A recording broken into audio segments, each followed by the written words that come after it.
Jeudi 14 mars 2024, désirez Dieu en Sion. Nous vous accueillons de nouveau sur votre chaîne d'Aventure dans la Parole. C'est avec plaisir que nous nous retrouvons avec vous. Vous êtes peut-être en voiture ou encore dans le train, à la campagne ou au bord de l'eau, ou encore vous êtes chez vous. Nous souhaitons que Dieu nous accorde espérance et grâce, de même que la sagesse dans l'étude de sa parole. Notre communauté s'agrandit et c'est grâce à vous. Soyez vous aussi actifs avec nous pour répandre le message en likant, en partageant le lien. Si c'est la première fois que vous nous écoutez, nous vous invitons à vous abonner pour recevoir les notifications. Chaque semaine, nous vous proposons une nouvelle playlist pour ceux qui veulent écouter l'ensemble des séquences hebdomadaires. Le texte à mémoriser de cette semaine, que nous vous invitons à dire avec nous, se trouve au psaume 84, le verset 2. Mon âme soupire et languit après les parvis de l'Éternel. Mon cœur et ma chair poussent des cris vers le Dieu vivant. Nous vous invitons à le redire avec nous, le psaume 84, le verset 2. Mon âme soupire et languit après les parvis de l'Éternel. Mon cœur et ma chair poussent des cris vers le Dieu vivant. Quelles sont les bénédictions que Dieu accorde à ses enfants dans son sanctuaire?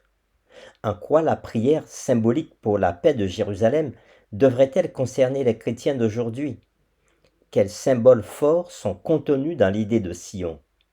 Les réflexions de cette semaine nous aideront à répondre à ces questions et aujourd'hui nous le ferons avec la séquence « Affermir le mont Sion ».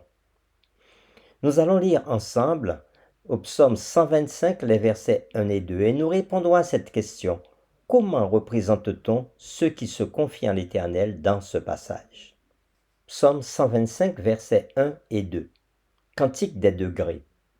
Ceux qui se confient en l'Éternel sont comme la montagne de Sion. Elle ne chancelle point. Elle est affermie pour toujours. Des montagnes entourent Jérusalem, ainsi l'Éternel entoure son peuple dès maintenant et à jamais. Après lecture du psaume 125, les versets 1 et 2, nous répondrons à cette question.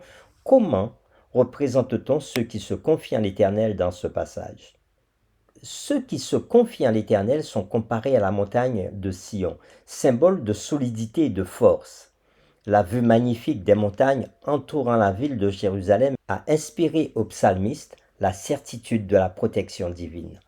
Contrairement aux montagnes gouvernées par les méchants qui s'effondrent dans la mer, comme nous l'avons vu au psaume 46, verset 2, la durabilité impressionnante de la montagne sur laquelle Jérusalem a été construite inspire une profonde confiance.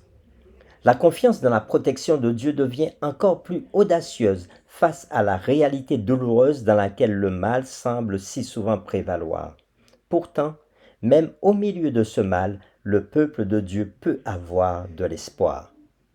Nous vous invitons à lire le psaume 125, versets 3 à 5. Et nous répondons à cette question. Comment les justes sont-ils tentés? Quelles leçons devons-nous en tirer? Psaume 125, versets 3 à 5. Car le sceptre de la méchanceté ne restera pas sur le lot des justes, afin que les justes ne tendent pas les mains vers l'iniquité. Éternel, répands tes bienfaits sur les bons et sur ceux dont le cœur est droit. Mais ceux qui s'engagent dans des voies détournées, que l'Éternel les détruise avec ceux qui font le mal. Que la paix soit sur Israël. Après avoir lu le reste du psaume 125, nous répondrons à cette question. Comment les justes sont-ils tentés? Quelles leçons devons-nous en tirer? Les enfants de Dieu peuvent être découragés par le succès des méchants et peut-être tentés de suivre leur voie, tel que le psalmiste le dit au psaume 73, les versets 2 à 13. Toutefois, mon pied allait fléchir, mes pas étaient sur le point de glisser, car je portais envie aux insensés en voyant le bonheur des méchants. Rien ne les tourmente jusqu'à leur mort, et leur corps est chargé d'embonpoint. Ils n'ont aucune part aux souffrances humaines.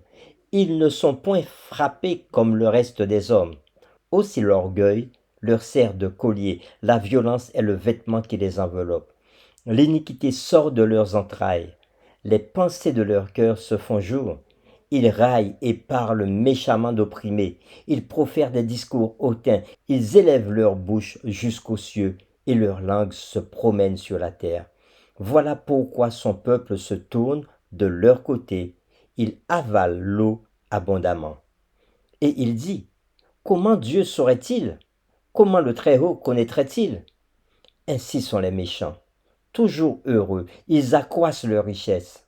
C'est donc en vain que j'ai purifié mon cœur et que j'ai lavé mes mains dans l'innocence.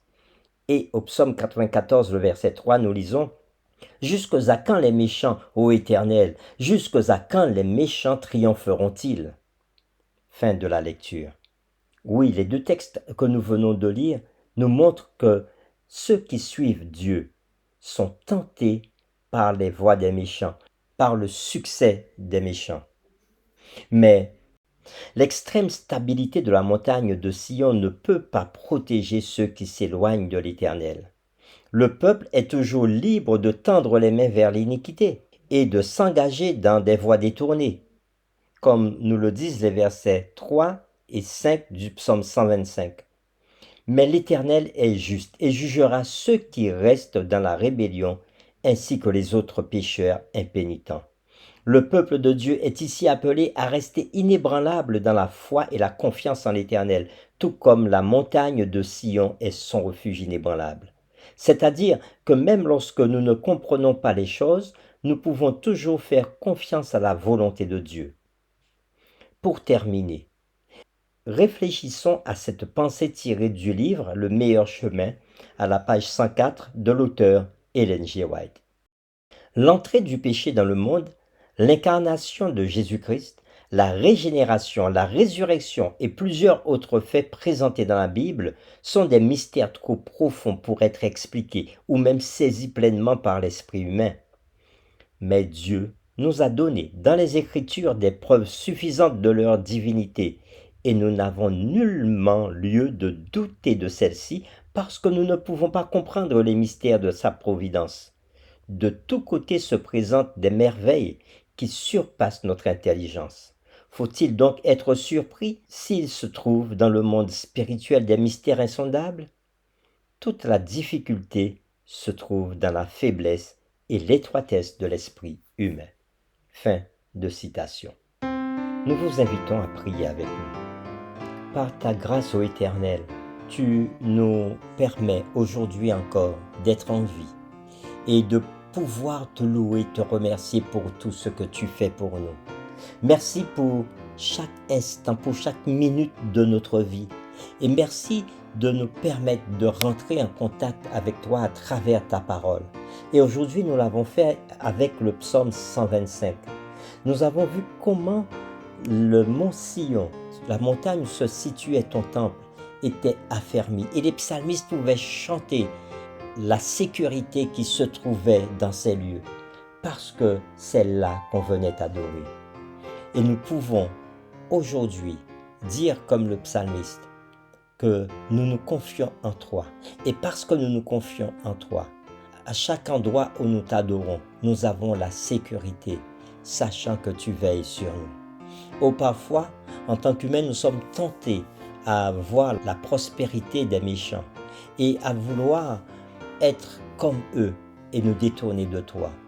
Mais aide-nous à ne pas succomber à cette tentation et à te délaisser pour suivre la voie des méchants. Mais bien au contraire, aide-nous à te rester fidèles et en sécurité dans ton adoration et dans ta louange. Merci Père d'écouter notre prière et d'y répondre, car c'est au nom de Jésus que nous t'avons prié. Amen.